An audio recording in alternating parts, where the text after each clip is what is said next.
Naghihintay ako ng order namin sa Pasta Gusto Angels and sobrang tagal niya kaya nag-chocolate muna ako at nagugutom na talaga ako.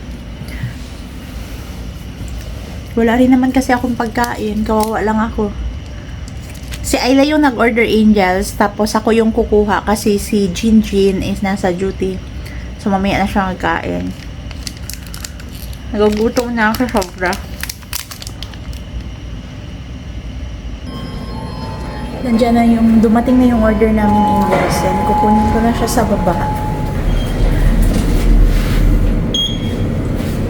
And kakain agad ako pagdating. Grabe ko na pagutom. And parang feeling ko pagod na pagod ako kahit wala naman akong ginawa. Hindi, may dalawa lang pala akong bago daw. May isa akong procedure kanina. Pero, okay lang naman sana. Pero parang feeling ko pagod na pagod ako.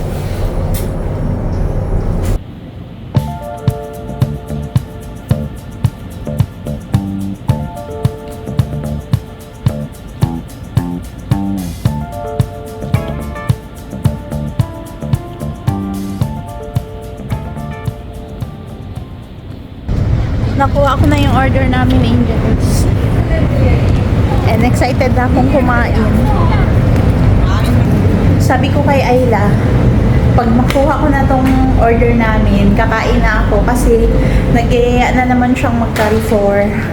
So dahil off din naman ako bukas, so pwede. Laag. Laag is life.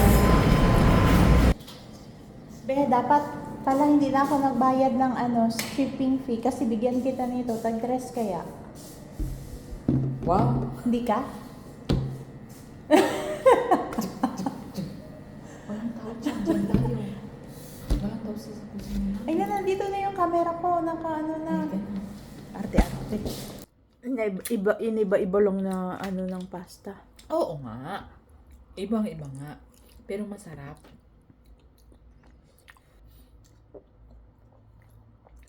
Kung may sale, bibili ako. Ito yung cheese stick na mozzarella. Si Ayla din ito nag-order. Akala mo naman. Hindi ko nagbayad. Kasi na yan. Hindi ko actually. Kasi di ba? Okay. Sabi niya, wait lang po.